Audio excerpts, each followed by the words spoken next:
নমস্কার বন্ধুরা, আজকে আমি বানাচ্ছি নিরামিষ নারকেলের পাতুরি। দেখুন, একটা গোটা নারকেল নিয়েছি, ফেটে নিয়েছি, এটাকে এবার আমি কুড়ে নিচ্ছি। নারকেলটা দেখুন কুড়ে নিয়ে চলে আসলাম। এবার আমি মশলাটা কিন্তু বেটে নিচ্ছি। একটা মিক্সার কৌটা নিয়েছি, এই কৌটাটার মধ্যে আমি 2 চামচ মতো কালো সরষা দিয়ে দিলাম। আর এর মধ্যে আমি দিয়ে দিচ্ছি 3 চামচ মতো পোস্ত, 4টা কাঁচা লঙ্কা। একটু জল দিয়ে ভালো করে আমি পেস্ট করে নিচ্ছি। মশলাটা ভালো করে পেস্ট করে নিয়েছি। আমি একটা পনির নিয়েছি, এই নারকেল কুড়াটার মধ্যে আমি গেটাপে কিন্তু একটু কুড়ে দিয়ে দিচ্ছি। এখন পনির কিন্তু গেটাপে আমি কুড়ে একটু দিয়ে দিয়েছি। এবারে এর মধ্যে দিয়ে দিচ্ছি আমি বেটে রাখা মশলাটা।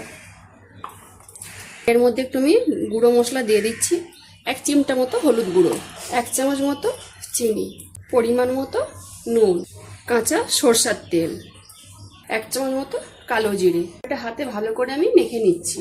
ভালো করে মেখে নিয়েছি। দেখুন, এই নিরামিষ নারকেলের পাতুরি কিন্তু অসাধারণ খেতে লাগে গরম ভাতে। নারকেলের পাতুরিগুলো কিন্তু আমি কলা পাতায় তৈরি করব। দেখুন, কলা পাতাগুলো পিস পিস করে কেটে নিয়েছি। এগুলো একটু হালকা করে কিন্তু আমি সেঁকে নিচ্ছি, তাহলে মুড়লে কিন্তু ভেঙে যাবে না। কলা পাতাগুলো দেখুন ভালো করে সেঁকে নিয়েছি। কলা পাতাটা দেখুন নরম হয়ে গেছে। দেখুন, মুড়লেও কিন্তু আর ছিঁড়ে যাবে না। এবারে আমি এর মধ্যে কিন্তু এই নারকেলের যে তৈরি করেছি, এটা পাতুরি বানাবো, সেটা কিন্তু আমি 1 চামচ মতো আর একটু দিয়ে কিন্তু এইভাবে একটু চারদিকে একটু বিছিয়ে দেবো, চ্যাপটা চ্যাপটা করে। দেখুন, এবার উপর থেকে দিয়ে দিচ্ছি একটা চিরা কাঁচা লঙ্কা, দুটো মতো কিশমিশ, উপর থেকে সামান্য সরষার তেল।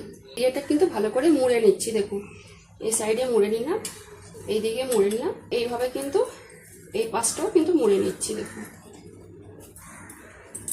এই দেখুন সুন্দর করে মুড়ে নিয়েছি। এবার একটা সুতো নিয়েছি, সুতো দিয়ে কিন্তু ভালো করে কিন্তু আমি টাইট টাইট করে বেঁধে নিচ্ছি। টাইট টাইট করে কিন্তু আমি বেঁধে নিয়েছি। একটা কিন্তু তৈরি হয়ে গেছে আমার নারকেলের পাতুরি। এইভাবে কিন্তু সেম বাকিগুলোও তৈরি করে নিচ্ছি। আরও একটা আমি তৈরি করে নিয়েছি, আর একটা তৈরি করে দেখাচ্ছি। একটা নারকেল পাতা নিলাম, এবার এর মধ্যে মশলা মাখা নারকেলটা দিয়ে দিচ্ছি। এবার উপর থেকে দিয়ে দিচ্ছি চিরা কাঁচা লঙ্কা, কিশমিশ দিয়ে দিলাম, সামান্য কাঁচা সরষার তেল। সরষার তেল দিয়ে এবার ভালো করে কিন্তু আমি মুড়ে নিচ্ছি। 2 সাইডে মুড়ে নিয়েছি, দিয়ে এই পাশেও কিন্তু মুড়ে নিচ্ছি। ভালো করে মুড়ে নিয়েছি।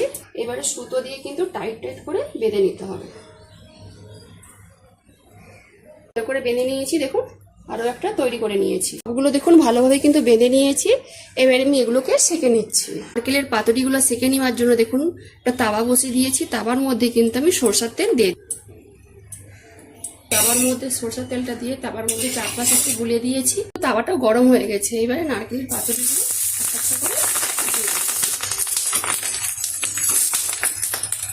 চাপা দিয়ে কিন্তু হালকা আঁচে ভালো করে কিন্তু তৈরি করে নিচ্ছি। ঢাকনাটা আমি খুলে নিচ্ছি। দেখুন, লৌটে দিচ্ছি।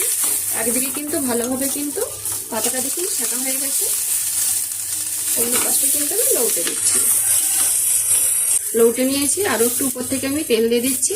সেম কিন্তু আমি ওপাশেও আমি সেঁকে নিচ্ছি ঢাকা দিয়ে। ভালোভাবে কিন্তু তৈরি হয়ে গেছে, দুদিক ভালোভাবে সেঁকে নিয়েছি। এবার আমি জায়গাতে কিন্তু তুলে নিচ্ছি। সবগুলো তো প্লেটে তুলে নিয়েছি। এবারে আপনাদেরকে আমি কেটে একটা দেখাচ্ছি। এই দেখুন, একটা কিন্তু আমি নারকেলের পাতুরি খুলে দেখাচ্ছি। এরকম হয়েছে পাতুরিগুলো। এই দেখুন কত সুন্দর হয়েছে। দেখুন, এর মধ্যে আমি কিন্তু নারকেলের পাতুরিগুলো ঢেলে নিচ্ছি। এই দেখুন কত সুন্দর হয়েছে, একদিকটা চোঁয়া চোঁয়া। এটা কিন্তু খেতে সত্যি অসাধারণ লাগবে। নারকেলের পাতুরিগুলো দেখুন কলাপাতা থেকে বের করে সব সুন্দর করে প্লেটে সাজিয়ে নিয়েছি। আর দেখুন দুই দিকে কিন্তু নারকেলের পাতুরিগুলো কিন্তু চোঁয়া চোঁয়া ভাব ধরে গেছে। আর চোঁয়া চোঁয়া ভাব ধরলে কিন্তু নারকেলের পাতুরিগুলো অসাধারণ খেতে লাগে গরম ভাতে। দেখলেন তো কীভাবে বানালাম। যদি নিরামিষের দিন এইভাবে যদি বানিয়ে খেতে চান, তাহলে নারকেল দিয়ে এইভাবে নিরামিষের নারকেল পাতুরি বানিয়ে খান। যদি ভালো লেগে থাকে তাহলে অবশ্যই বন্ধুরা আমাকে কমেন্টে জানাবেন। যেসব বন্ধুরা আমার রান্নার ভিডিও দেখতে পছন্দ করেন, তারা ফেসবুক থেকে আমার রান্নার ভিডিওর প্রোফাইলটিকে লাইক কমেন্ট বন্ধুদের মাঝখানে শেয়ার করে পাশে থাকবেন। যারা ইউটিউব চ্যানেল থেকে দেখছেন তারা সাবস্ক্রাইব করে পাশের ঘন্টায় ক্লিক করবেন। সবাই ভালো থাকুন, সুস্থ থাকুন আর সাবধানে থাকুন।